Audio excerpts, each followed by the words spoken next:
Um, yes and no.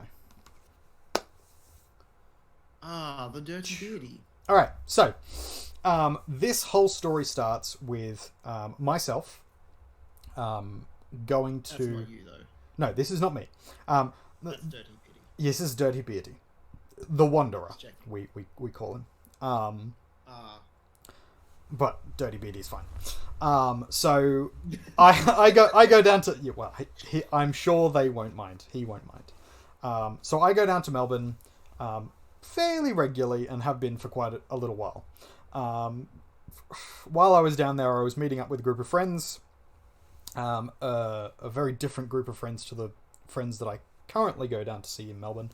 Some of those friends have since come up to live in Sydney. Some of them were originally in Sydney and moved down to Melbourne. Some of them have moved overseas, etc., etc. So they're sort of all about the place, and many of them aren't in Melbourne anymore. I was down to see them partially as a sort of random road trip that I just decided to do on my own, and partially as sort of like, a get together and a drinking long weekend that turned into a week. So I got down there, caught up with a group of friends to begin with in the daytime. We started day drinking, as you do.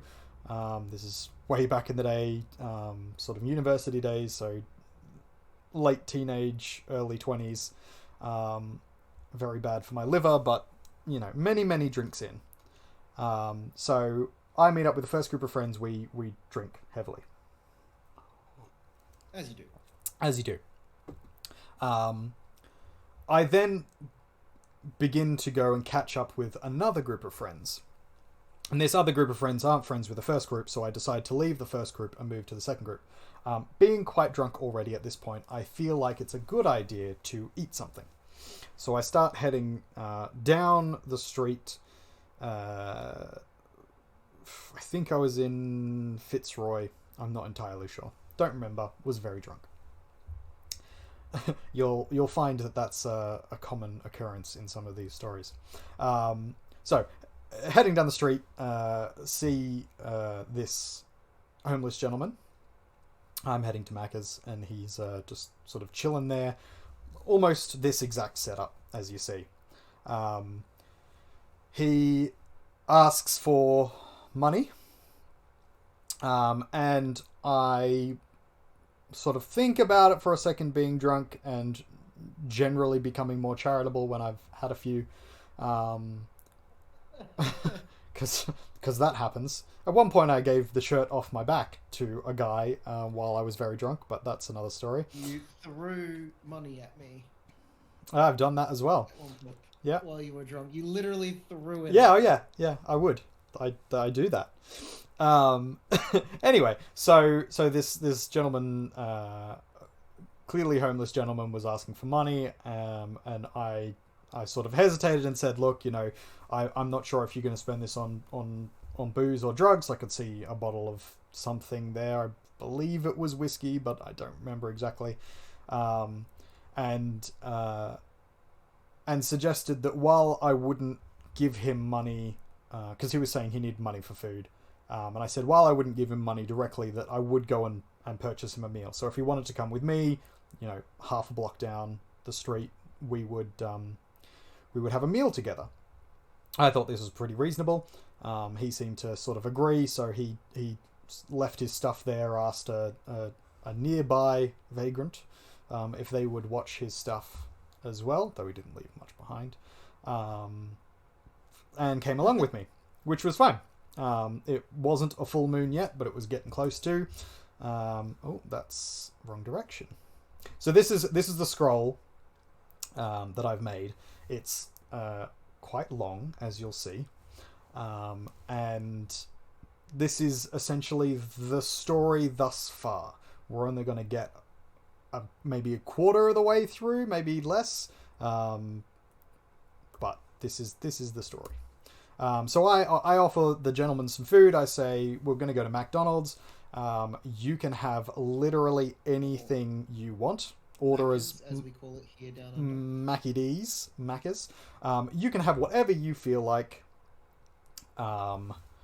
And let's just Sorry, I'm making sure that my chat's up in case someone wants to have a chat.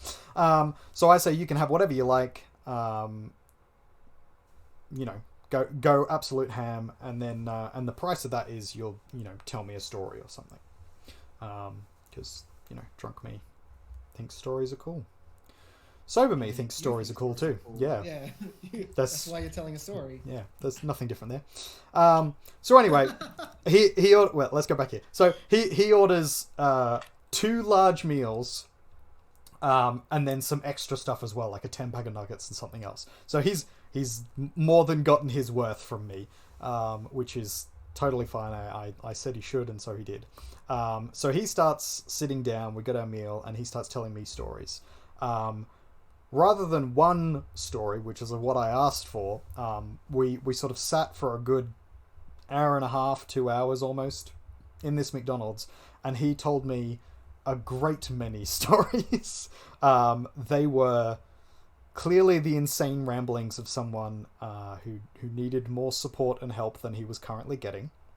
But I was intrigued by the stories, and I was intrigued by this man and what he had going on, and I wanted to sort of see if there was anything more to it than just these sort of fantastical ideas, and whether or not he was coming up with them because I asked him to, whether he was just making shit up on the spot, or if there seemed to be something that he actually truly believed in them. So as you can see here, aliens, ghosts, demons controlling the politicians were a few of the things that came up. But the thing that came up the most, it was sort of this reoccurring theme throughout most of the stories, was this dragon. And this dragon was attacking Melbourne, terrifying its residents, stealing people away, helping bring demons and ghosts and aliens and all sorts of things into Melbourne City so that they could take over. It was this sort of weird thing of like, this was the big boss, or the sort of the overarching menace, and everything underneath it was sort of just a daily annoyance. So he dealt with the aliens that worked at the supermarket, and he dealt with the politicians who were all demons in disguise, and he dealt with the ghosts that lived in the statues, and that was fine. But it was the dragon that was the issue. That every single day this dragon was tormenting him and causing him to stress, and other people as well. He believed that lots of people were being tormented by this dragon. And as the time went on, he sort of lamented the idea that that knights no longer existed in the world, because a knight would be able to come and save us, him, everyone. And he sort of spent a little bit of time lamenting this loss of the knighthood of proper knights. And I said that there were still knights. There were people knighted by the British government and the Australian government, and sirs and knights and dames and ladies existed. Who in the Australian government has the ability to knight someone? So the Australian government can give an Order of Australia, and the Order of Australia is then approved by the Queen or the Queen's people, and that can lead you then to a knighthood. You can become a sir or lady. Dame, I think, is the technical term.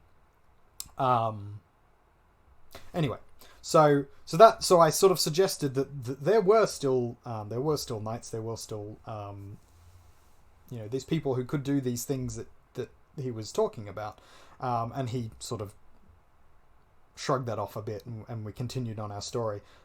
Towards the end of it, I suggested drunkenly, because I had a few, that I myself was a knight, and that I could sort his dragon problem out for him. 1, was drunk. 2, was genuinely trying to help this guy. I thought it would make him feel better. And 3, I figured if there was actually a problem, if there was actually a dragon that just wasn't a dragon, that I could potentially try and help someone in that situation. So what I had envisioned when I said that I was a knight was that we would go to the place where the dragon was, and it would be a fairly simple problem to fix, and I would either call the police or I would myself deal with the situation. Me figuring that it was some disgruntled person in his life that was, causing him trouble or something like that. He got very excited by this proposal, and then said that I should come back the next night. So I needed to come back with my sword and my armor and be ready to fight this dragon. I went off and continued on my merry way, having been about an hour and a bit late to see my friends, but they were very happy to hear the story and laughed heartily about my ridiculousness. They all thought it was so funny that I should definitely come back the next night. I kind of felt a little bad because clearly I wasn't a knight. But also there was an so clearly the sun. Yeah, and the next day I would be sober, and then I would have to deal with whatever problem I'd just put myself into. But I sort of resolved, and they convinced me that I should stick this through, and I agreed with them. So I decided that's what I would do. So that night, we've got an experimenter. Oh, sorry. Experimenter. Yeah. Hello there. Hello. Wild experimenter appears. He sure does. We're live on Twitch. We this are. Time, It's on me. New World Artists Twitch. Yeah. Ah. We're hearing stories. He's telling a story. Oh. You Not can the Eldenore story. Not the Elden I Ring was story. just about to bring that up. Yeah, I know you were. There was no elf on a log. Oh. Anyway, so the next night was a full moon. I'll show you the link. Yeah, the next night was a full moon. I had my customary drink before to steel myself, and I decided to make a little sword out of wire. So wire work is one of the things that I learnt to do at university. I did jewelry making course, and wire work is one of the things that I picked up during that process. So I made this sort of little wire sword, which I carry with me to this day. It sits in my wallet at all points in time. It's only sort of yay big, and I brought that with me to talk to our lovely wanderer friend here, Dirty Beardy. He had since the nicer terms. The nicer term. He had since finished his bottle of, I believe it was whiskey. And when I turned up with my tiny sword and definitely no armor, he got quite annoyed and threw the bottle towards me. Luckily, his aim wasn't amazing, and it smashed just behind my head on a brick wall. So that could have done me some serious damage. But he sort of slowly started to calm down, and I suggested that I would take him once again for another meal, and we could talk things over, because he was clearly upset, and I wanted to make amends of sorts. He probably thought you were making fun of him. Yeah, well, that's exactly it. And I wanted to sort of show that I was serious about this and sort of intended to do right by him and by what he believed. You intended to seriously kill that dragon with a tiny little wire sword. Yes, exactly. He was still intent on this dragon and all the various things, so it clearly wasn't just made up or a bout of brief insanity. It was a long-term thing that he was dealing with, and it was a story he truly believed in. So I thought that was important. It was important for me because it meant that there was something there that even if I didn't believe in it, someone else did, and they believed in it fervently enough that they would get violently aggressive against other people.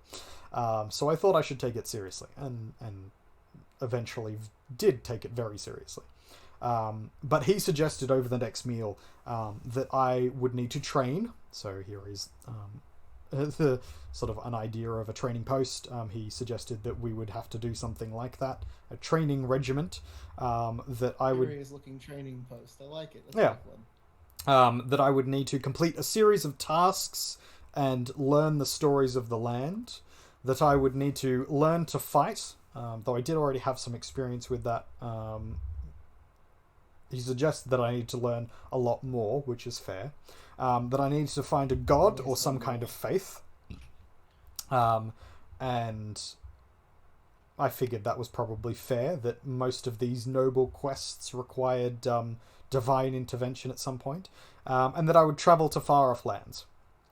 I, in the beginning, thought far-off lands was Sydney and Melbourne, but have since come to expand that idea somewhat, as I have travelled to quite a few more places, but we'll get to that eventually. So he gave me a series of these tasks, which you can see sort of on the side there. And the... Oh, wrong side. There we go. Camera's flipped. So he gave me a series of tasks to begin with, and I thought that these were all the tasks. So I would do all these things, come back to him, and then I would be a knight, and we'd be able to beat his dragon. And so that's what I did. So the first one was to save a turtle. Me and my friend went to this Asian restaurant. He himself speaking, I believe he speaks Mandarin. And so he's ordering for us, and he's inquiring about a turtle. Turtle is illegal to cook, prepare, and eat. And this particular restaurant had a reputation for, having things they weren't supposed to have. So we went there and sort of had a look, and he ordered a turtle to eat, a turtle soup, and they sort of gave us funny looks for a while and sort of inquired whether or not we were police and this and that and the other, and eventually we sort of said, oh yeah, we're all above board kind of thing, and then we asked if we could see it, and then they got even more funny. But by this point, they'd sort of given the game away that they definitely had turtle there. So we sort of snuck our way,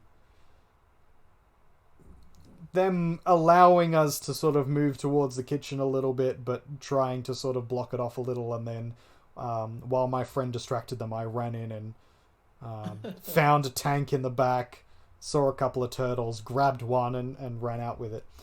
So we rescued a turtle. Sea turtles, mate. Sea turtles. So I rescued a lovely turtle. I was then to rescue a penguin. This one was a little bit more meta and abstract, as I then went and found a nice fluffy penguin and gifted it to a lovely lady that I saw on the street, because it seemed like she needed it a lot more than I did. And then the last one was to barter for a soul. So I anguished over this one for a little while. I didn't want to just buy someone's soul because I thought that was a bit hacky, and so I Why, how the tables have turned. I know, right? And so I got a nice bit of chocolate, and just sort of went through a food court and was like, hey, does anybody want to sell their soul for a piece of chocolate?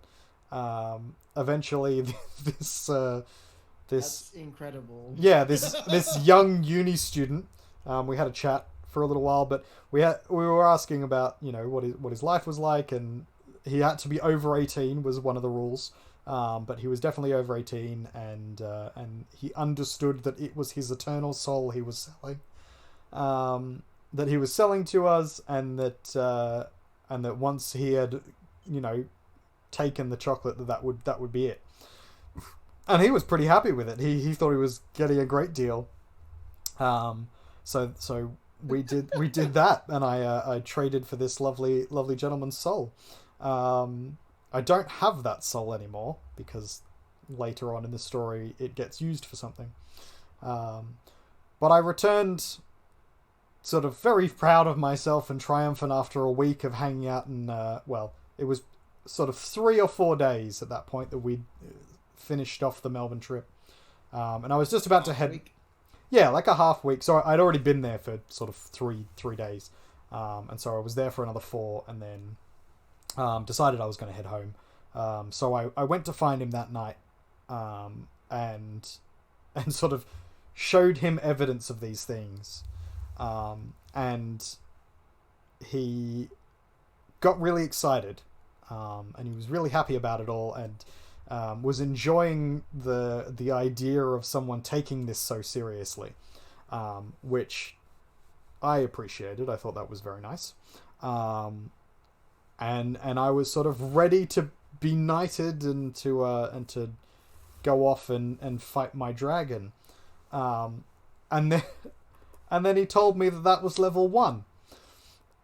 And that I had many more to go. So that started the first of a series of trials and tasks that I was to complete. That first one was basically just to see if I was actually going to commit to this task and this trial. And I think I passed with flying colours. But this began my Dragon Quest, yeah. So at this point, I was pretty set. He said, you return to me, and I was like, well, I can't just come back here all the time. I live up in Sydney. I'm a fair ways away from you, and I can't guarantee because you're not always here, kind of thing. And he's like, yeah, I'll move around a bit. But I was resolved to do it. So he gave me the next set of tasks and said, this is number 2. And I was like, okay, how many are there? How many of these trials are we going to go through? And he said, well, you've got to get up to the dragon. You've got to be strong enough to beat the dragon. And that's like 10 level. He just sort of pulled it out of his ass, I think. Like level 10. And you're on level 1. And I was like, all right, fine. So then he gives me the stuff for the second lot of trials. He gives you the stuff, does he? Well, yeah. He gives me the information that I require. Yes, that is what they're calling it these days. He was not my drug dealer. I have never done drugs. That's a lie. Anyway, so we start the second trial, and I quickly sort of decide that these are things I should really try and do in Melbourne as much as possible. Because they're based in Melbourne and the stories in Melbourne. I think it sort of lended itself to that. So I came back 6 months later. The first was to deal with the statues with the ghosts in them, the spirits in them. So he was going on and on about how these statues all around Melbourne have ghosts in them. And that when people aren't looking at them, or at night, they'll come out and, mess things up. Kind of poltergeist style. But if they couldn't see anything, that they wouldn't then be able to cause trouble. And they wouldn't be able to sort of follow people and stalk people. He thought that this was some of the reasons why parks and things weren't particularly safe in Melbourne at the time.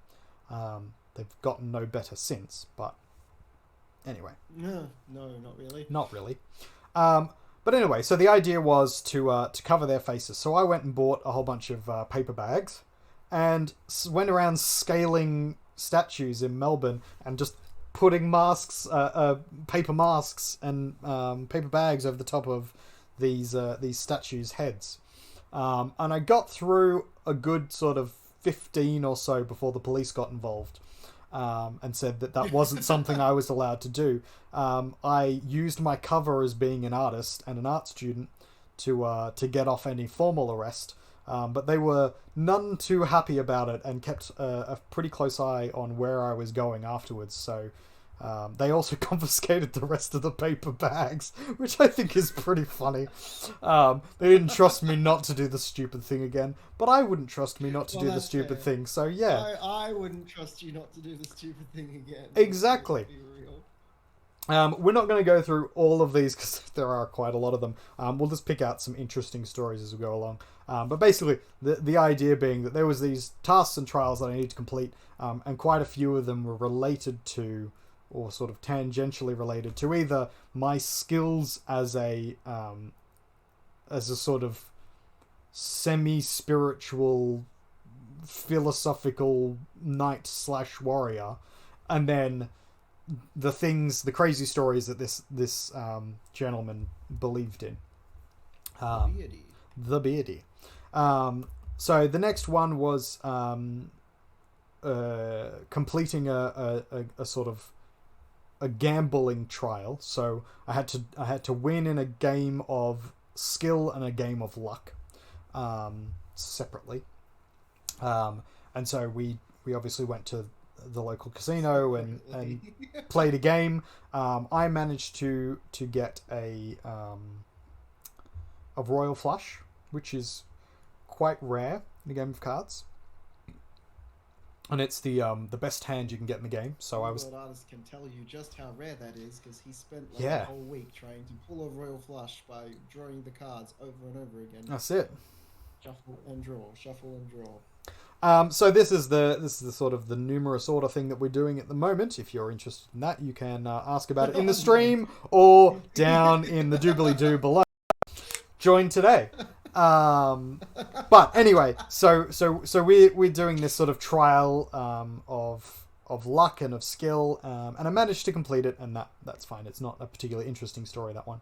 I begin making these little wire roses to give out to people as sort of random acts of kindness that I'm supposed to show kindness and giving back to the community. So I begin doing that. Mostly you just used it to flirt with lots of girls. I did that as well. Mostly. It worked. But I had a thing for a while, for about 2 years. I would make a little wire rose, and then I would leave it stuck into the back of the bus seat that I was on. And I did this for every single bus ride I did for a full year, and then like almost every single bus the year after that. So for 2 years, I was sort of putting these little flowers out in the world for people. And as I sort of continued doing this, realize he's the bane of the PT. Oh yeah, I'm the bane of all of the state transit authorities, and we have to figure out who the elusive golden rose is. The thorny man. Okay, he's a thorn in our side. But I started like seeing people in the street, because obviously I wear extravagant That's things. I legal, like to just sort of so show you off. know. I know it is. So I had like wire horns and wire staff and all these accoutrements that I used to wear out when I would go out drinking of an evening, most Friday nights. And people started asking me, like randoms in the street, not just like people I was talking to in bars, but literally randoms in the street would stop me and be like, "I saw this wire rose on a bus. Was that you?" And I'd be like, "Yeah, that I left that there. I leave them around pretty often." And they're like, "Oh, I was on such and such a bus on this day, and I remember seeing it, and that's the same sort of wire, and that's really interesting, and thanks for that. It sort of cheered me up." And that happened a couple of times, and then a few other times people were like, "Well, that's stupid. Why would you do that?" So a nice balance, I think. Both are reasonable. Yeah, I think both are reasonable. But it sort of showed that the general community was starting to sort of see that things were happening and stuff was going on. I thought that was interesting. The next set of tasks were around sort of finding a religious element or trying to engage with some sort of spirituality. So I began... not began, but I continued in research of various different things. Some ritualism, some arcane things, seeing and divination through orbs and stones and stuff. Not particularly interesting at this point, but part of the story at least. Then I had to get a siren's tear. So I found a girl who believed truly in her heart that she was a mermaid. She used to have baths with a mermaid's tail on, like this full latex slip thing that was like from her hips all the way down to her feet, and then had like a tail at the end of it.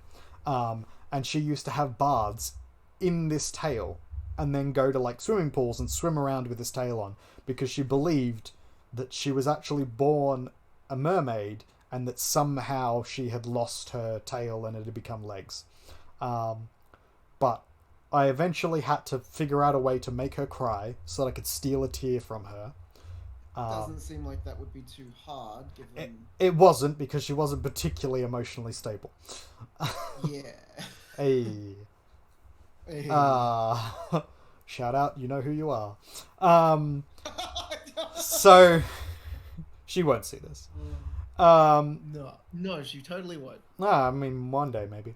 But anyway, so I got a tear from her, and then I went to my usual bar at this point, Bar Century, gone but never forgotten, and I made a cocktail, that I dubbed the Unicorn. It was basically a series of colored liqueurs which I mixed together in layers in a big sort of cup, and then I put in this tier and then chucked the rest of it in. The bartenders were none too happy about me coming behind the bar to do that, but it's one of the shenanigans that I regularly engaged with, just causing trouble and pushing the limits of what I was allowed to as a patron, given that I didn't actually work there. But that was the thing I did. So I made this sort of unicorn cocktail, which I sort of thought was fascinating and tasted quite good. Quite a few people, before the days of COVID, quite a few people tried it and seemed to enjoy it a lot. And I have never been able to replicate it since. So unfortunately, it's lost to the ages. After that point, I was asked by my wandering friend to sort of go and seek the dragon, to sort of size him up and see how it's going. So that it's turned slightly, but the image there is of me at a bonfire, sort of whilst quite drunk again, because that's common theme. If you tilt your head to the point where it really hurts your neck. Yeah, if you kind of like break your neck a little, you can see this lovely dragon figure, and that was sort of the thing. In the vision of in the fire, I saw these sort of beating wings and a snout come out. Again, was quite drunk at the time, but this sort of fulfilled that part of the trial, being able to see my ultimate enemy, I guess, adversary. So then we got up to the fourth set of trials. Yeah, victim. We got up to our fourth set of trials. The fourth set of trials were a little bit sort of started getting tangential and stuff. The Wanderer realized that I had made all these wire creations, and said that I should start making a home for them. And I was making these wire spiders at the time. And I thought that was an interesting idea to try and make a home for these things. And so I began making hundreds and hundreds of these wire spiders. I got up to about 300 before I started then having to find a place to put them. And so I made a nest in Hyde Park in Sydney. I put 170 of these spiders on a couple of trees there. And for the next 3 years, they lived there. Some of the people took them, some people, broke them off. But the majority of them stayed there for quite a while. Even to last year, was the last time I had someone check for me.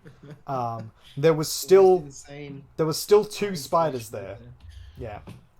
So that would be 8 years. No, 9 years. That would be 9 years since I installed them until that point last year. So they were there a long time. I've also since done this in Melbourne, Queensland, Singapore, England, and America. Varying degrees of numbers of spiders, or was there a particular number? So varying numbers, ranging from, I think the lowest was about 30, and the most was about 250. That's a lot of spiders. It is a lot of spiders. It was quite difficult to dying. Yes, make them all, and transport them because they were quite heavy because they're made of metal. It's a little wire, but it gets, when you get to 200, it becomes quite heavy. 200 tiny little origami Pikachus are hard to travel. Sorry, yes. 200? No, I made about 1,000, so I've got so many of them. And they are very difficult to transport and carry around and store. Yep. There's just so many of them. Yep. It becomes an issue. It really does. Paper. Those are paper. These things he's made are wire, metal. Mm-hmm. So I made these things and stored them in various places. Some of them are still there today. Some of them are not. Most of them are not there today because it's been quite a number of years since. But yeah, those are some things that I did. I found homes for all these wire creations. I made a lovely claw goblet, a chalice holder out of out of a. Experimental. Oh, that's right. Out of a. I'm sure it'll come back. Out of some wire and sort of tried to make this sort of like dragon's claw as the idea of like lopping off the hand of my enemy and using it for my drink, which the wanderer was quite happy about. There is my lovely horned hat. Again, cut dragon horns. So I had these wonderful crown piece that I would wear out.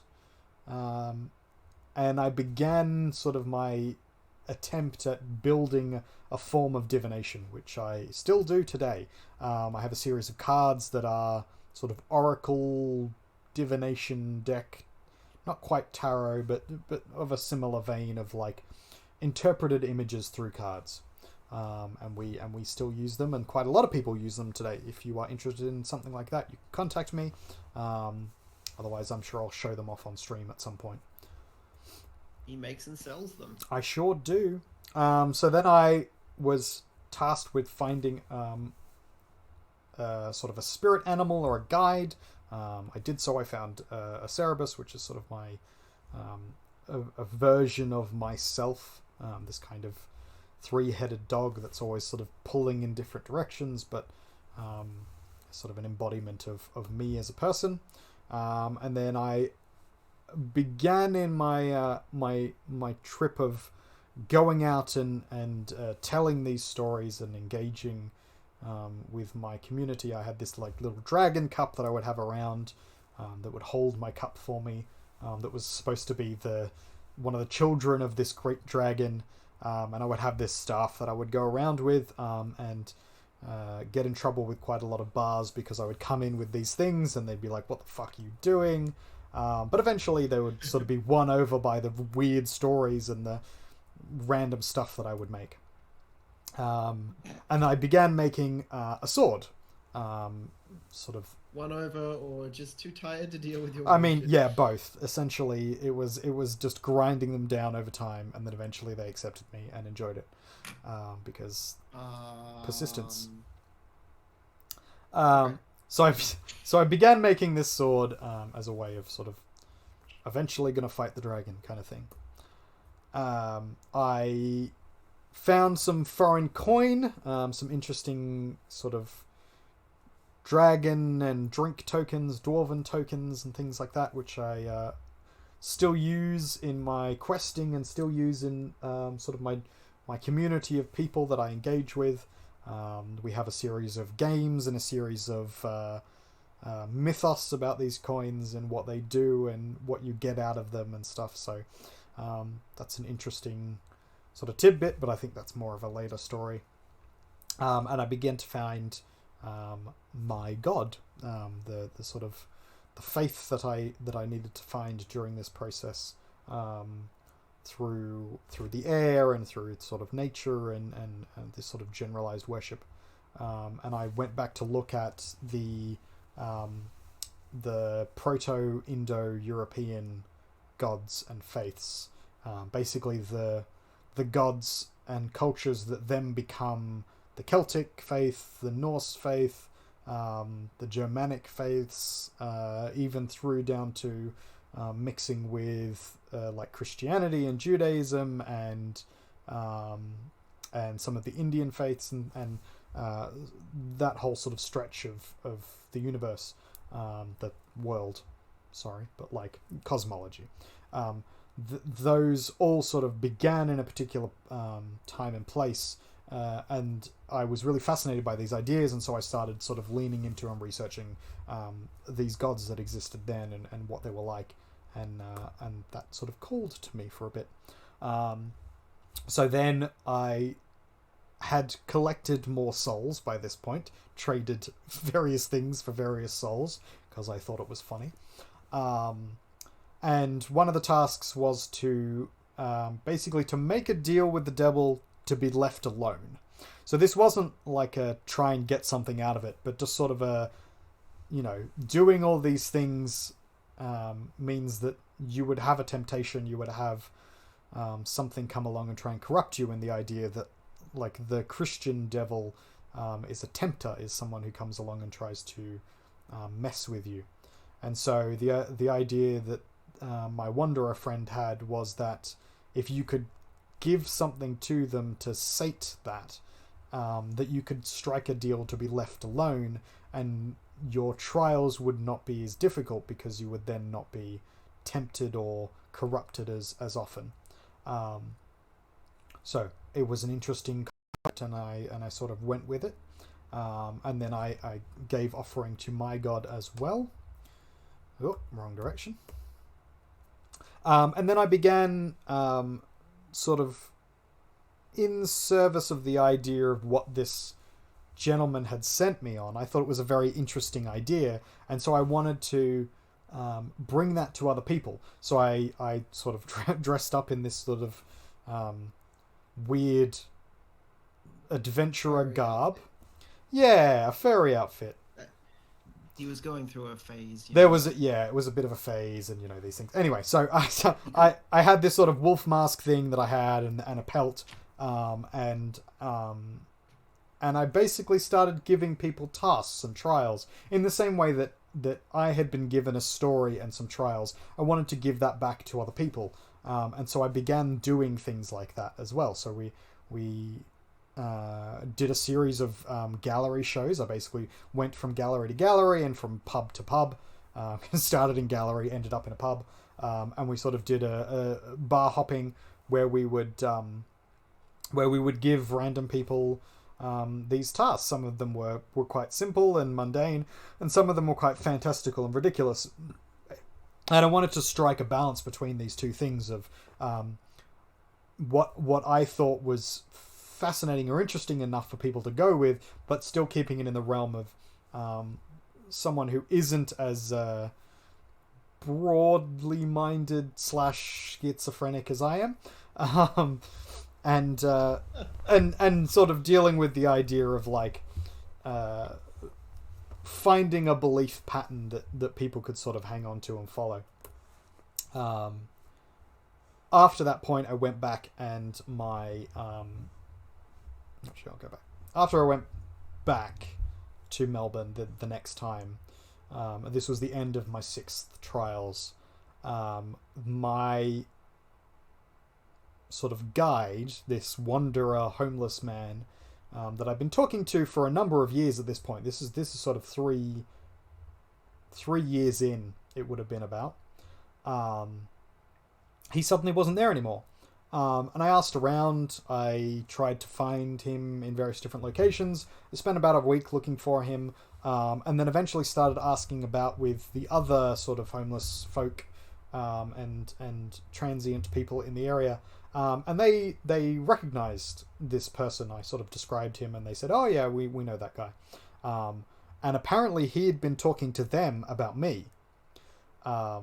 So the homeless people in the area had found out this story of this crazy man who was going to become a knight because he was completing trials for this other homeless guy.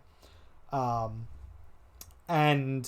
they had heard the story of how every time I came down, we would share a meal. So I would share a meal with my wanderer, and we would sort of go over things.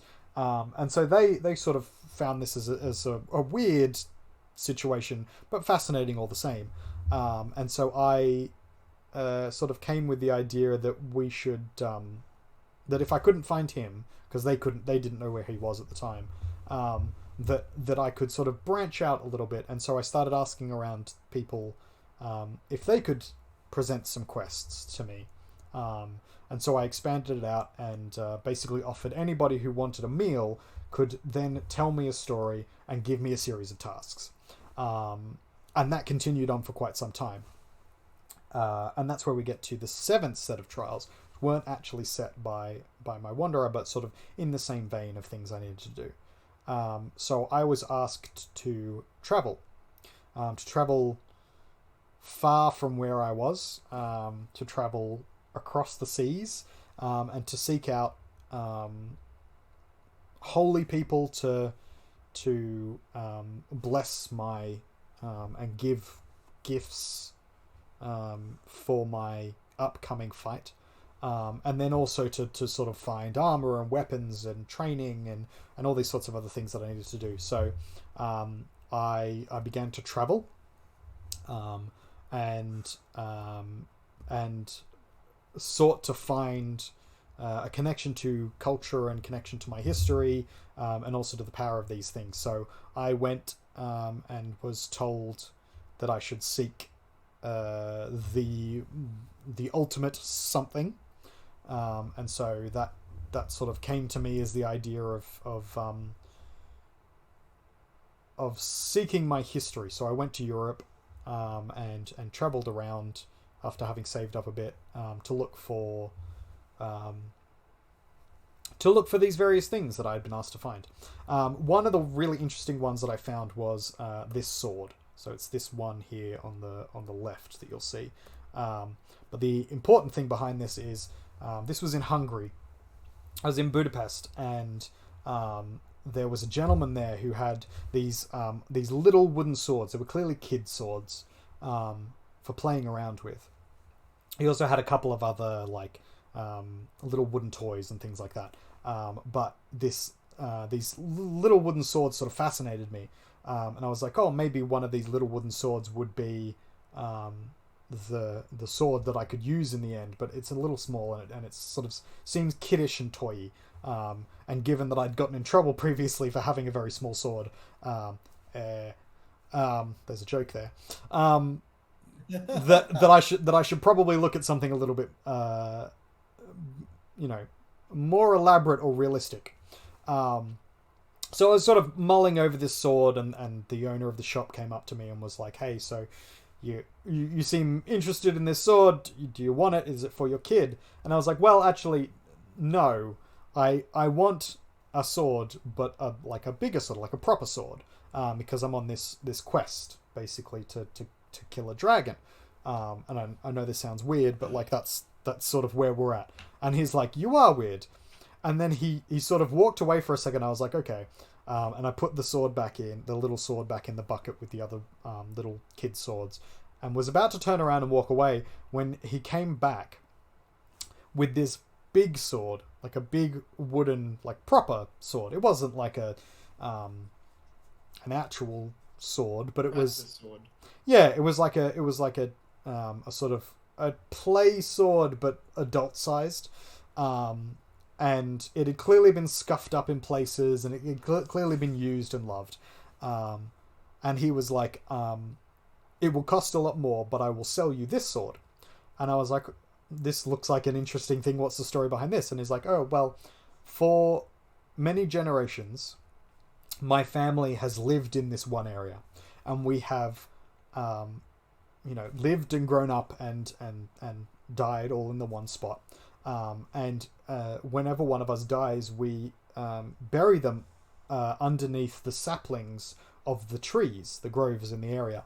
And then once the trees become fully grown, we then chop them down, and these bits of wood that come out of these trees are used for various different things." So his great grandfather was a bow maker and a shipbuilder, and his grandfather was a carpenter and a house builder, and then his dad did the same thing, carpentry and furniture, and then he got into making toys and things for the local people, and his toys were quite prized because they had a lot of love and care, and the story behind it was that his ancestors, his people, were part of these toys and these objects that he made, and so they had a special aspect to them that brought protection and happiness. Voted to creating cursed objects. Exactly. And so he said that this sword had been made out of a tree that had been struck by lightning. So the tree had been struck, and it had knocked off a limb of the tree that had been like the perfect shape to sort of carve out this sword. And so I think it was his father, had carved out this sword for him to play with. And so he'd spent, many, many long years playing with this thing, but he now wanted to pass it on to someone else. But no one would buy it because it was such a big sword, and clearly it was for kids. And he had sort of enjoyed it when he was younger because it was an actual sword rather than a little piddly play sword. But sort of parents didn't want to buy that for their kids anymore because it was sort of too dangerous. And so he was elated that it was going to someone who would sort of enjoy it and bring use to it. So I sort of told him my story, or at least some of it, and he told me this long story of where the sword had come from. And I ended up paying a fair amount for this sword, but it was very worth it. And he, possibly could have been bullshitting me the whole time, but the whole idea behind this quest is believing in the things that you're told as a way of building an idea of something and creating a story. So I fell in love with this sword. I then started making a second sword out of wire because I knew that this wooden sword probably would get me in trouble if I started bringing it round places when I was drunk and swinging it round. So I started making one out of wire because it's very easy to break, which means that it's less likely to get you in trouble, which is sort of talking my way out of, police and security guards. Though it's still quite a dangerous object and can still cause serious harm if you swung it at people. I mean, yes, but I could only swing it at them once before it would bend and break, and it wouldn't do any more damage after that. But yes, that's a thing. And then I continued on my journey and ended up in Iceland after spending some time in the UK.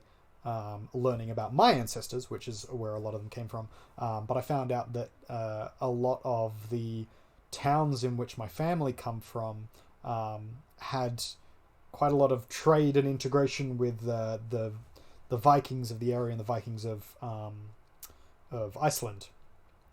And so there was this idea that, there's, even though I had a very Celtic heritage, I'm sort of English, Irish, Scottish, and Welsh ethnically. There was a strong connection to the sort of Norse culture as well. Though how strongly that's connected is sort of up to debate. Most Europeans do, though. Yeah, pretty much. And I wanted to lean into it as an idea because I thought it was sort of fascinating. So. Yeah, pretty much. A lot of Viking, a bit of Viking in all of this. Yeah, so I went after having made this sword. I went to Iceland and sought out the culture there and did some learning. I knew a fair bit about it already, but I wanted to sort of engage with it more strongly. And I got told that I should go and seek this particular individual. She was I always forget the word for it, but like a vola. She was like a shaman, Viking shaman. And as I was supposed to be seeking blessings from holy people, I decided that was a great place to start. And so she gave me these little packets of herbs that I was supposed to use, and suggested that I go and get this talisman from for the god Tyr, as I was going on a warrior's quest, so I should get the protection of the god. And she said even if I didn't necessarily believe, that it would be helpful and important to honor in this way.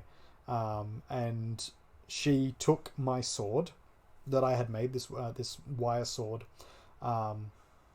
and blessed it in the Northern Lights. So underneath the shine of the Northern Lights, one night we We sort of did a ritual to bless it, and then she dunked it in Icelandic fjord in the waters nearby, and I thought that was fairly impressive and awesome, and very special to me. I still have that sword today, and I prize it quite greatly. And then after that, she then took me to this little cave nearby. And it had all sorts of like weird trinkets and things in there, and clearly someone had lived here at some point, or still lived there. But it wasn't quite like a home. It was more sort of a space that people just sort of inhabited at times, like a ritual space or something like that. And there was a door at the back that had these sort of runic carvings. This isn't actually what the runic carvings were, but there was a series of runic carvings around it and then a symbol on the door. And she sort of guided me through this trial, and asked me a series of questions, and then got me to try and open the door. And the door wouldn't open, obviously. And then she told me what each of the runes meant as she went through. And I have done a very terrible job of trying to create a series of very simple runes here to sort of symbolize what each of the things said. But it boiled down to that I had to say who I was, where I came from, what my ultimate quest was, and then prove that I was worthy of entering the door, the gates. And she was sort of joking that it was the gates to Valhalla, but sort of not seriously, because that's not what it was. It was a sort of a challenge gate thing. And so I went through this sort of a whole spiel of what I was doing there, and where I had been and what had been going on, and then started to sort of bring out these various objects that I had accrued over time through doing these trials, and she sort of seemed to be happy enough with that, and pulled a chain somewhere in the side of the room, and suddenly the door was unlocked and I could open it. And inside was a sword in a stone, in that kind of like Arthurian legend thing. And she, asked me to go and try and pull it out, and then laughed at me when I couldn't. But she said that just touching the sword was enough to sort of gain the blessings of the gods. And so that was a nice little part of the quest. I then continued on my way to various other countries. Along my trip, I went through Asia as well and found some Formosan people, who are the native peoples of like Taiwan area, and they offered me, these sort of prayer beads that have magical power in them. I found a series of other holy people to bless my weapons and to bless me. I had an interesting discussion with a Buddhist about whether or not I should kill the dragon, or whether or not the dragon was in me all along. And then a weird dynamic of like, maybe the dragon just needs to be talked to and it would stop doing whatever it's doing. That was a whole thing. But I thought, which is interesting. Yeah, well, not to go on a big side spiel with, because we might if we talk about this too in depth. But yeah, well, in Celtic culture, which is very strongly where you are from, yeah, where I'm from, where sure most is. of the perfumers are from. The dragon, and even in an Asian culture too, actually, the dragon was actually a positive figure, a guardian being, and only ever got angry and destructive when people turned their back on it and caused harm to the thing that the dragon was supposed to be protecting. Yep. And a lot of the idea of fighting dragons comes from Christian mythology. Turn them into demons. Yes, that turns them into sort of violent things and demons, and so there was an interesting sort of dynamic there of dealing with that. My connection with my Celtic groups had a weird mix of that. Sort of half of them because I met with a group of druids, and I met with a group of sort of Celtic pagans and old Celtic practitioners of culture, and it was sort of a weird 50-50 split of half of them were of the mindset that the dragon is the protector and it's there protecting something, and so if you've made it annoyed, then clearly you've done something wrong, not the dragon. And then the other half of it was like, well, the dragon is this sort of wild beast, and it embodies nature, and you have to overcome it. And so there was a sort of weird, interesting dynamics around those sorts of things. Hi, Lizzie Bell. Both for sure are true. Yes, absolutely. And so there was a sort of interesting dynamic there of various different various different sort of ideas of it. I got my weapon blessed by a Christian priest and a Catholic brother. I got it blessed by a Hindu practitioner and another sort of indigenous native Asian. So I don't believe they were Formosan, but they were of another sort of. Probably not a good thing that you can't remember. No, but yeah, it's written down somewhere. I have the actual blessing written down somewhere. I don't remember off the top of my head, because I literally met the person for 30 minutes and then had to go. So unfortunately, we didn't get to stay and sort of chat too long about it. And language barrier was an issue. Their English was not the best, and my Taiwanese was terrible. So, can you speak any Taiwanese? I could at the time. I learnt when I went, and then instantly forgot it all.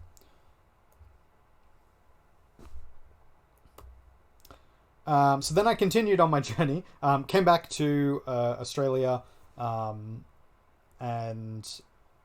continued on this sort of progress of things. Found my wanderer again. He looked much more worse for wear than he usually did, and I got the sense that I probably wouldn't be seeing too much more of him anymore, but that I tried to make the most of it and was like, okay, I'm coming to the end, I'm up to the 8th trial, this is what I've done so far. He was, elated, and we continued on our sort of storytelling. At this point, in a kind of sense of self-understanding, I think he started trying to dissuade me a little bit and being like, that this stuff isn't really necessarily true. Like, I'm crazy and some of it's not real, and like, I know there's a dragon, but that doesn't mean the dragon exists, and this kind of stuff. And I was like, look, if you believe it's true, then that's good enough for me, and I will stick with this as long as it takes me. In retrospect, probably wasn't so good for his mental health, but... No, but I thought it was important for him to feel like, we were sticking with it. And not that I was just sort of placating him and just sort of trying to make him feel better necessarily, but actually someone, supported and believed in him and what he was doing, and that, yeah. Anyway, so that was a thing. So then he sort of suggested that I had travelled, but I hadn't travelled enough, which I thought was pretty funny, because I told him all the places I went to, and he's like, oh, I've never left Australia, and I was like, well, then who are you to fucking tell me how far I have to go? Most of this isn't real, right? Yeah, I know, but I believe in it.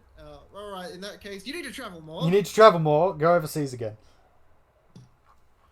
He was a fan of Japan, and so he told me to go to Japan. I've always loved Japan. Fan of Japan. Yeah. Very rhyming. So he told me to go to Japan, and I thought that was a great idea. So I went and did that. And I was to go and see Mount Fuji. I think that's because it was the only thing he knew of Japan. And so he's missed out. There's a lot of anime as well. Yeah. But it must be like the only thing he learnt in high school about Japan. But he was sort of fascinated with the idea of Mount Fuji and going there. and so I had to take a little offering for him to the mountain, um, and then when I was there, I sort of found this place, and I went to Mount Fuji and I went from the bottom. I did a walk around the various lakes there, and then started sort of going off the track to sort of just see what I could see. And so I started going through the various forests, and I came to a point at which it was marked off and signposted, and that's because I had found the suicide forest at Mount Fuji. And luckily did not find anybody there, but the whole place was sort of very chaotic atmosphere, very all over the place kind of thing. So I was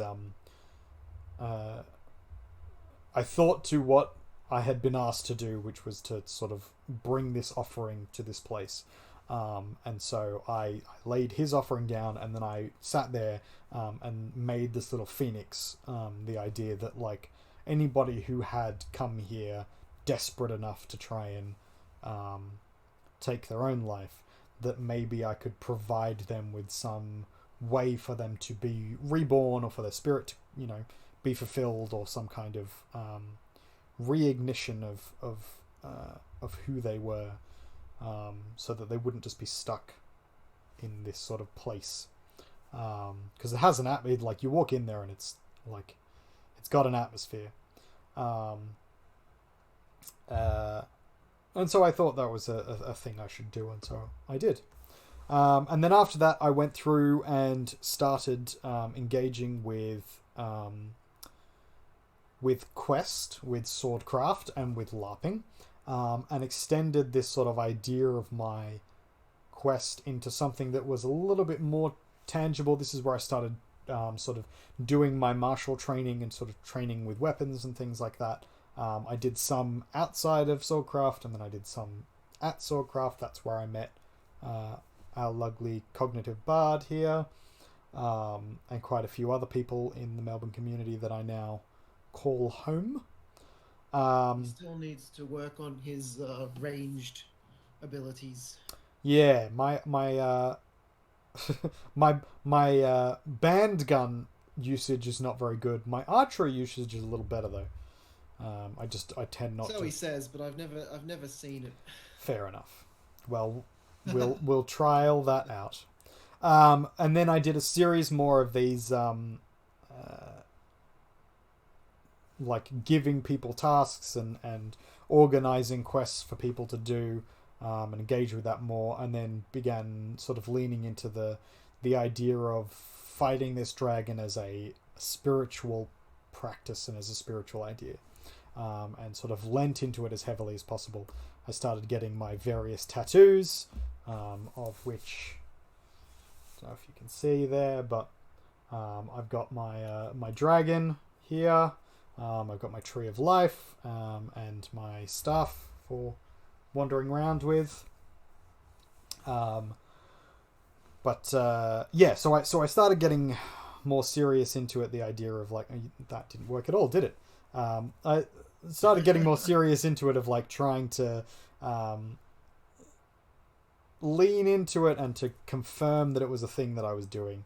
I became a healer in the game and tried to take as much of that on as seriously as possible, and I started doing my best outside of the game as well to then bring healing and comfort to other people as well.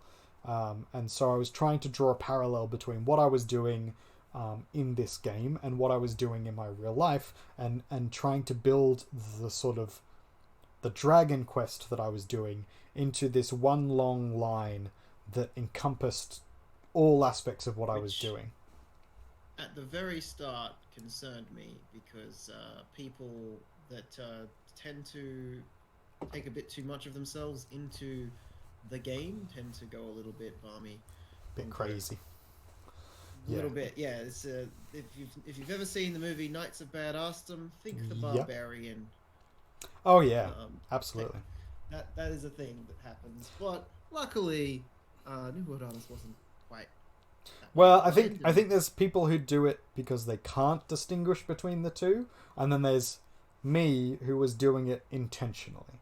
I think that's the difference. Is Yeah, you can if you can exactly. still recognize that there is a difference between reality and fantasy, then it's okay to blur those lines as long as you can still delineate between the two eventually. Where the lines, Yeah. lines are exactly. So the whole point of this artwork was sort of to blur those lines as much as possible while still having an understanding of like a sense of morality, a sense of what's right and wrong and what reality is, while still messing with that idea.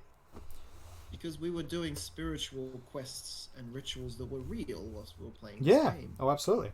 And incorporating those was important to me, and I still do that to this day.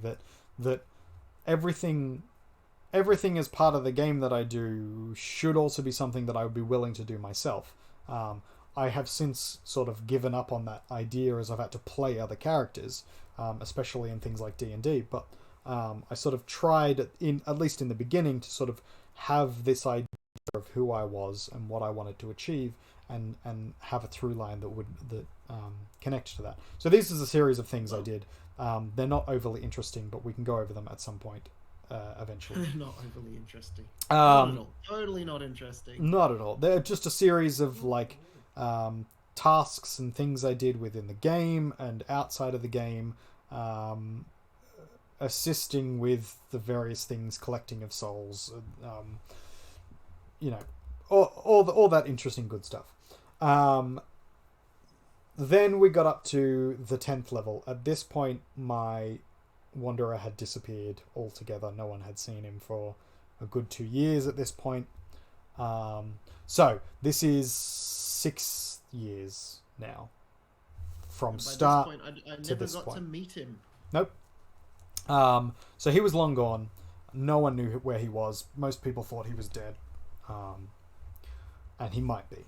And that's sad, but sort of to be expected.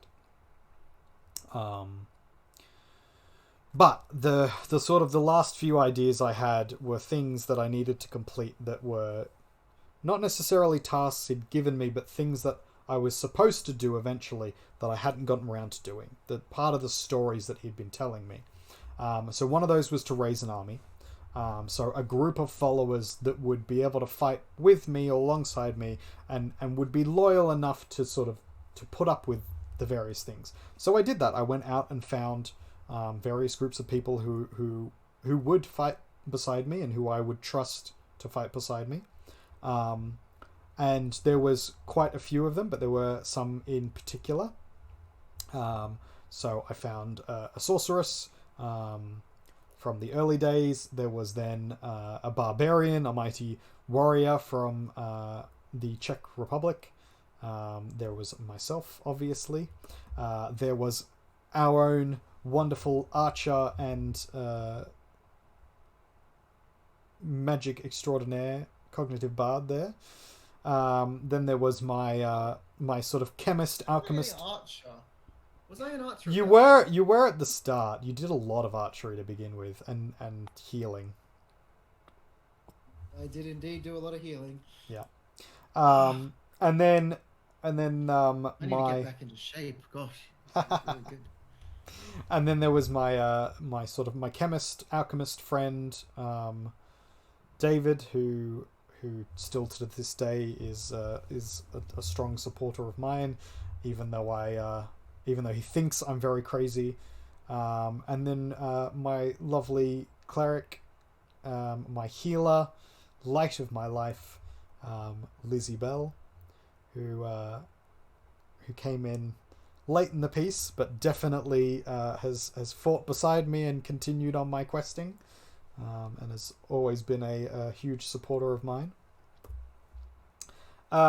Then shortly afterwards, I went to finish my quest. So I travelled to the land of guns, God, and government. It is you, Lizzie Bell. I went to the land of guns and Christianity, America. Because I figured if anywhere was going to be a good showdown, it would be in the desert in America. at Burning Man.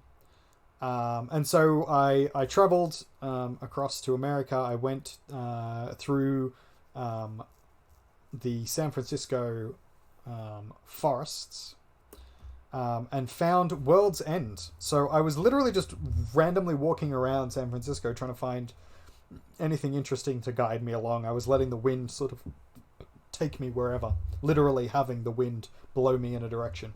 And I ended up coming across this signpost that said World's End or Land's End. And I thought that was fascinating, the idea that like there's a place that's literally called Land's End, and I was trying to get to the end of, or the edge of the world, or to, you know, the end of the land so that I could then fight a dragon. So I just followed it along, and it took me a good hour or so, but when I got there, Land's End is a cliff face on the at the edge of the bay, and it's all ocean out to one end, and then there's a sort of a rocky cliff face, and there's a sort of a little dog walk or whatever that you can go past, and at one end of it there's a labyrinth made out of stones that someone has made, and when I went there, it was in a little bit of disrepair, but the bulk of it was there and you could see it. And I thought this was amazing. So I went down there and I started walking through the labyrinth. And a traditional labyrinth as well. Not like a maze, but like a proper labyrinth. And so I went through the journey right to the very end. And when I got to the middle, I put down a coin, and then noticed that someone had left underneath it a playing card, like underneath a rock nearby, in the very center of this labyrinth. A playing card, and it was the 10 of clubs, which, if you've noticed so far, well, I'm using spades here, but I was playing around with the idea of whether I use clubs or spades in my thing, and to begin with, I was going to use clubs, and so this was a sort of fascinating thing of like, oh my god, here it is. Since then, I've been using spades because they keep sort of coming up fairly regularly, but I think I do change back and forth eventually. Because you're a grave digger. Because I'm a grave digger. But it was sort of this interesting idea of like, this is a confirmation of where I've been, and it was this kind of idea of the Crowley's magical thinking, the idea of if you see signs and if you go looking for signs, then signs will come to you. And this was a huge confirmation of what I have been doing up until this point, where previously it was just a sort of a joke arty thing that I was playing along with, and it had come to the point where I was starting to see signs, I was starting to get confirmation, and I was starting to be led by these signs towards things that clearly looked like there was something to this, that the wind had taken me to a particular location that made sense for the quest I was on, that I did this trial while I was there, and then there was a confirmation that this was the number of the trial I was on. And then directly after this, I then went back out of the maze, out of this labyrinth, and went to the very edge of the cliff face. And there was, so it's like a cliff on the edge, and then there was a couple of small outcroppings of rock that sort of extended out a little bit further. Obviously, you know, you wouldn't want to walk along it because it was very precarious and quite jagged. And that's sort of down the bottom there, you can sort of see an example of what I mean. It's just like this sort of these jagged rocks that sort of extend out a little bit further than what the cliff edge was.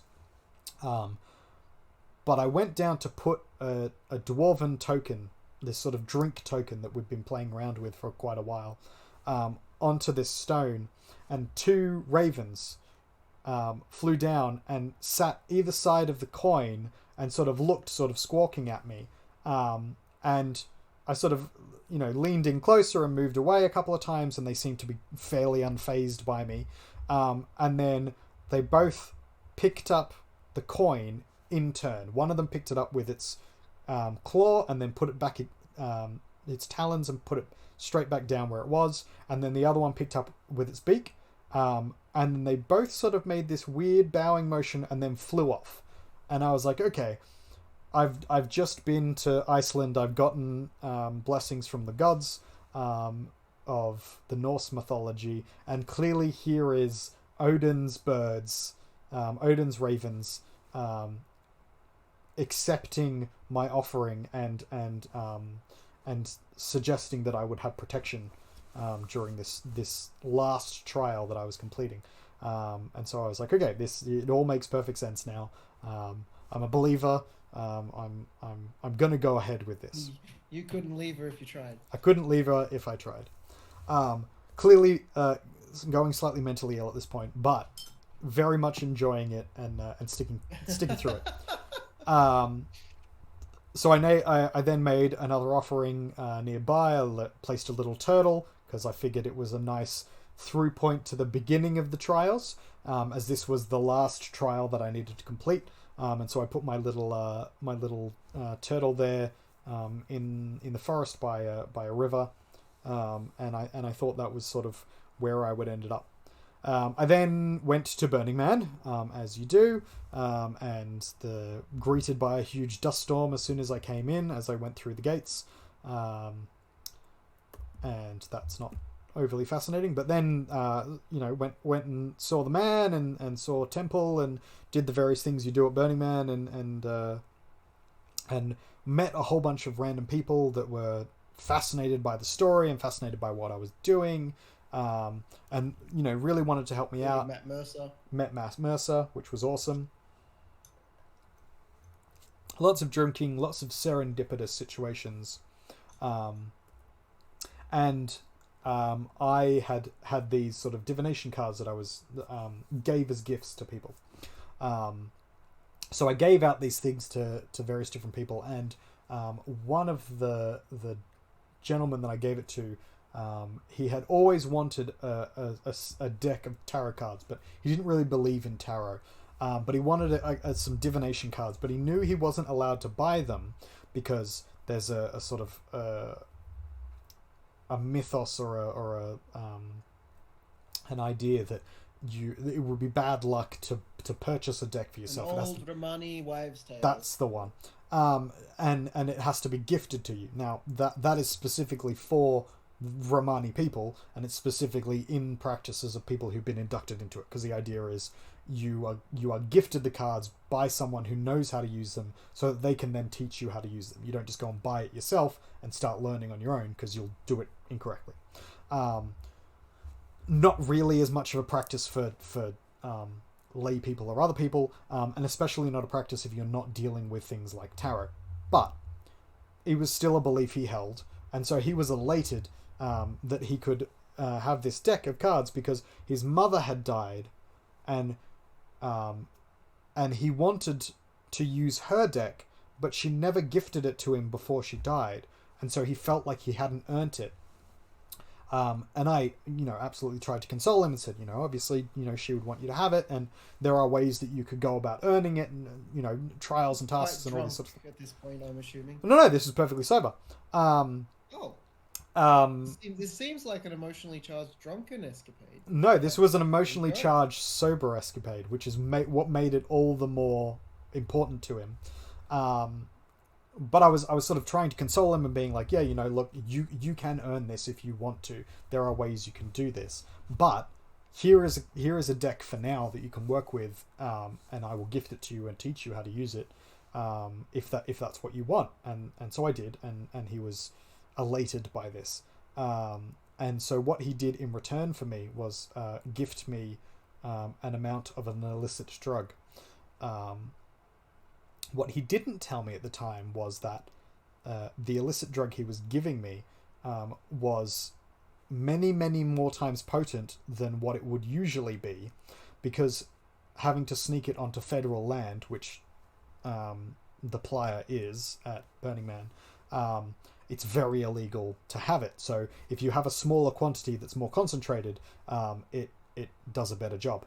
But he didn't tell me this. He just gave me an amount and then left.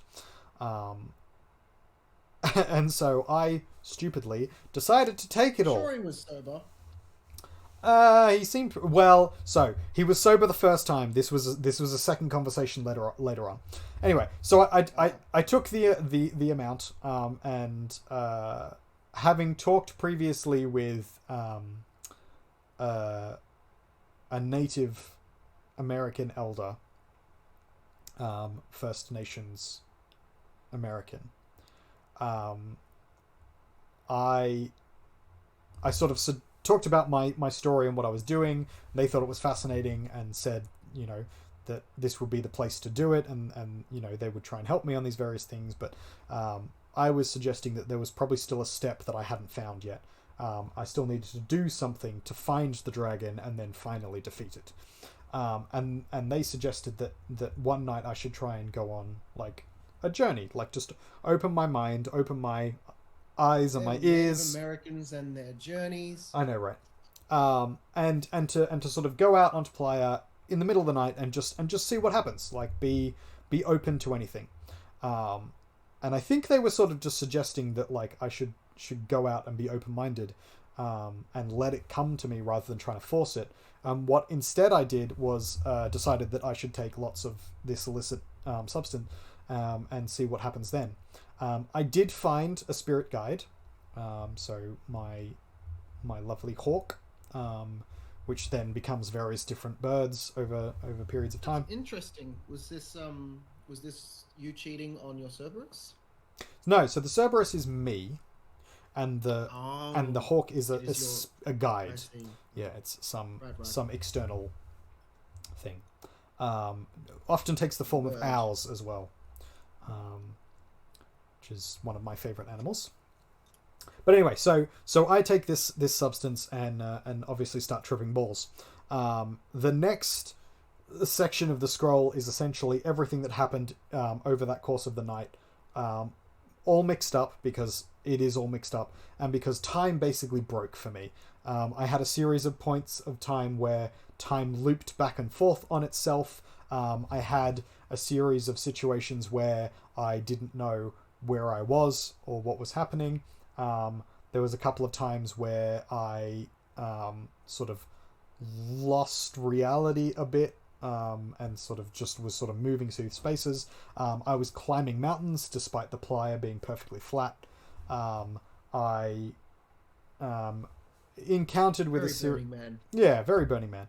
I traveled for what was days, hours, months, wandering around, even though it can only have been one night and possibly only about 8 hours. But I sort of traveled through, and it all centered around this idea of a reading I got from this elder, and she said essentially that that I was a healer, and I would continue to be a healer.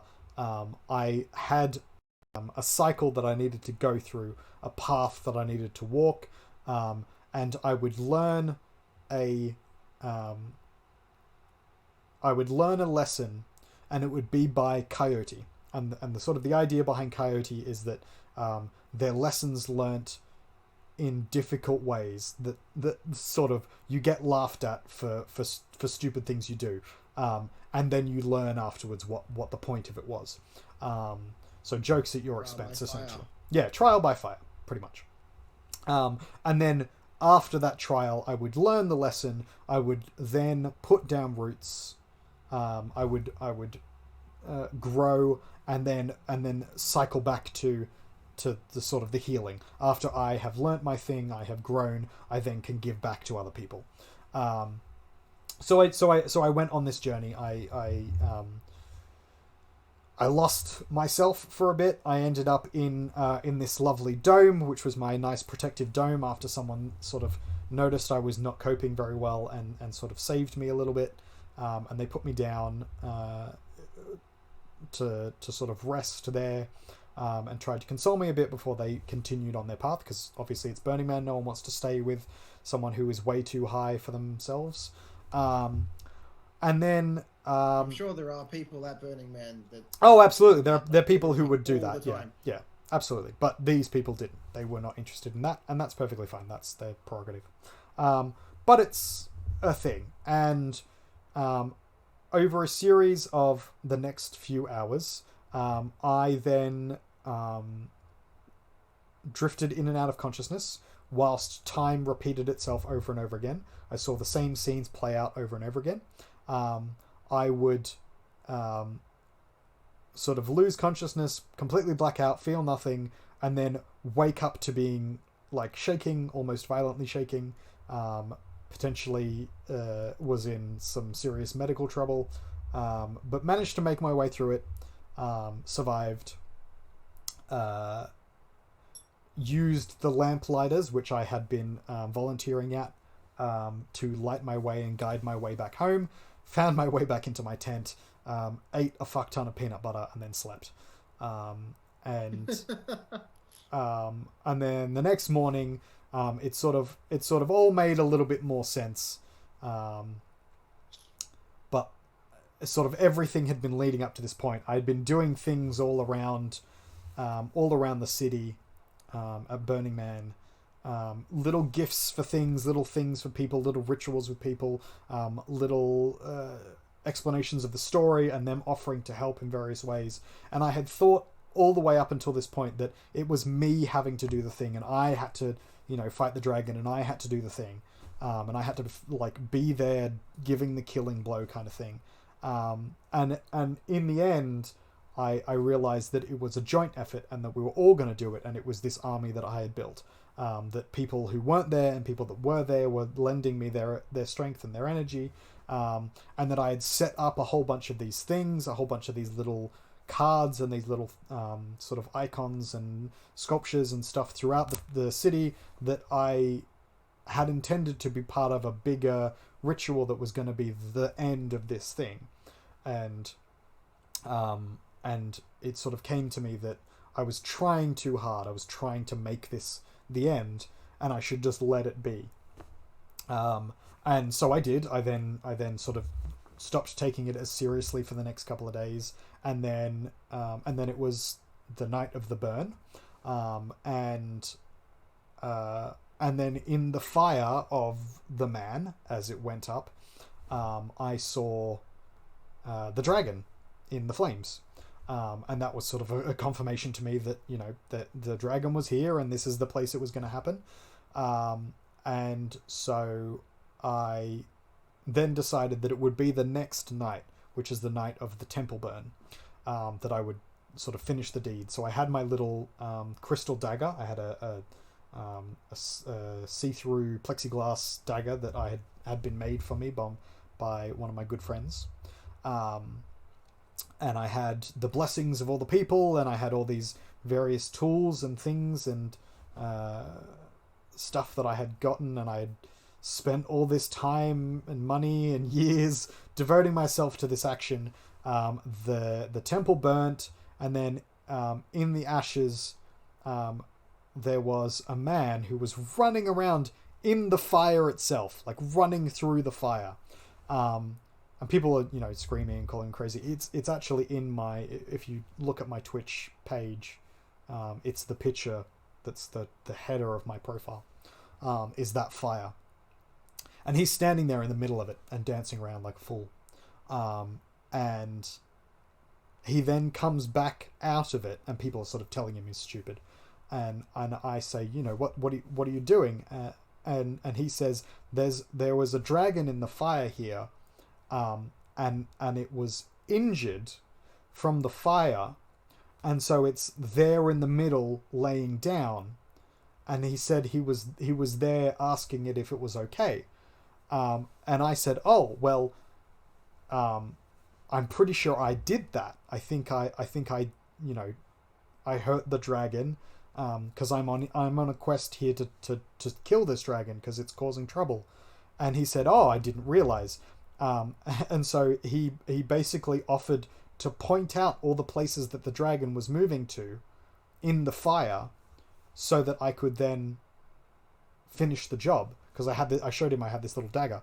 And so we went round for the next hour, like walking through the smoldering ashes of this huge bonfire that was once a massive temple, like it would have been a good 10-15 meters high. wooden structure that then completely burnt down to just smoldering charcoals. And so I went through stabbing all the places that he said the dragon was hiding in. And eventually I stabbed one, and there was a huge sort of explosion of fire and sparks, and he said, you got it. And everybody sort of around me, not knowing why, but just decided to start cheering. Change this tune so quickly. I must help this dragon. Yeah. I'm here to kill it. Oh, all right then. Oh, well, let me help you then. Yeah, it was. Well, that's Burning Man. It's all a bit weird. So yeah, I'm going around and stabbing it and sort of completing this ritual thing, and then there was a sort of a huge explosion of sparks and flame, and everybody around me sort of, not everybody, but all the people directly around us are sort of cheering, and then from that cheering, everybody around, literally all the people, a good. Not everybody who went to Burning Man was there, but like 20 to 50,000 people all start howling at once up at the moon. Like little bits at first, and then everybody's joining in, and then it's almost literally every single person is howling up at the moon. And I thought that was it. That was me facing the dragon, with my army at my back, everybody helping me, and I had done the deed finally. And so that's the Dragon Quest story, essentially. It starts with a drunkenly stupid decision, and taking something that is firmly believed by someone else but is clearly a joke to me, as seriously and as honestly as I possibly can. And it ended with a connection to community and a connection to myself and the world and all these different things, my ancestors, my culture, the world itself, cosmos, the mythos, and it's been a great story. It's a really good story to tell when you're drunk. But it's this sort of whole thing of like, it started somewhere very not serious and ended somewhere very, very serious. And I have appropriated that belief. I believe wholeheartedly, and I can recognize that, some of it is not true, but I wholeheartedly believe that I slayed a dragon, and that I completed trials, and that I was worthy at that point of becoming a knight. I did later on be knighted by a religious order, so I do consider myself a knight now.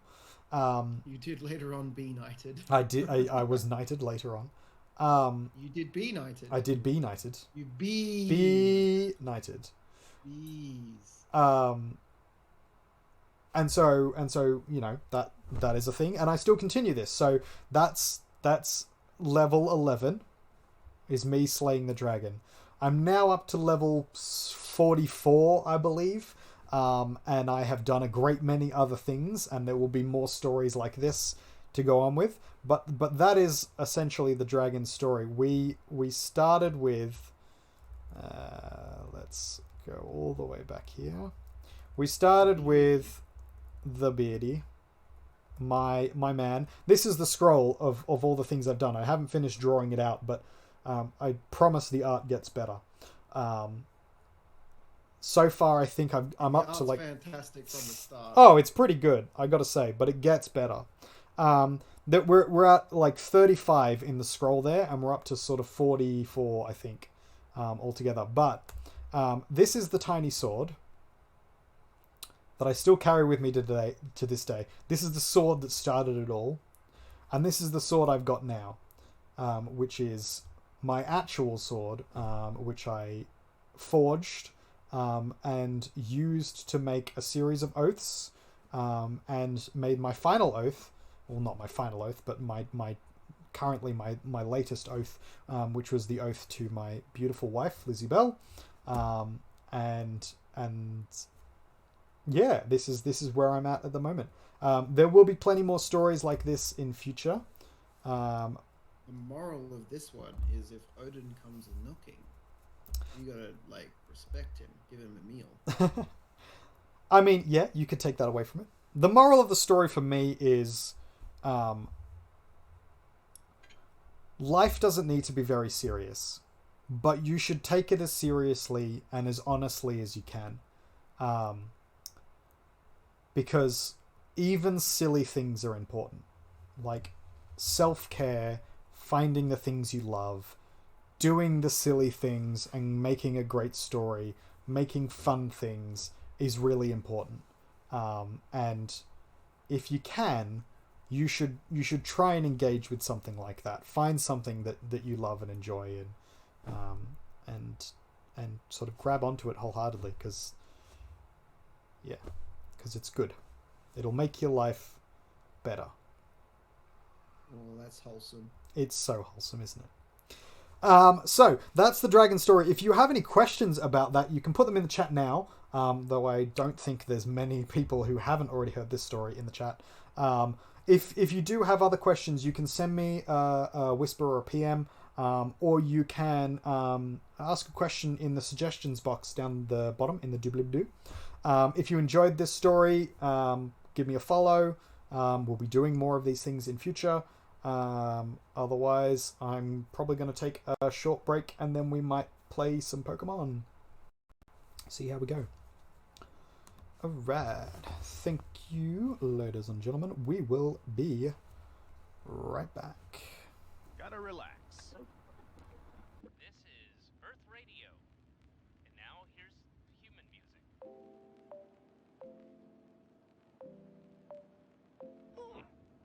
Human music. I like it.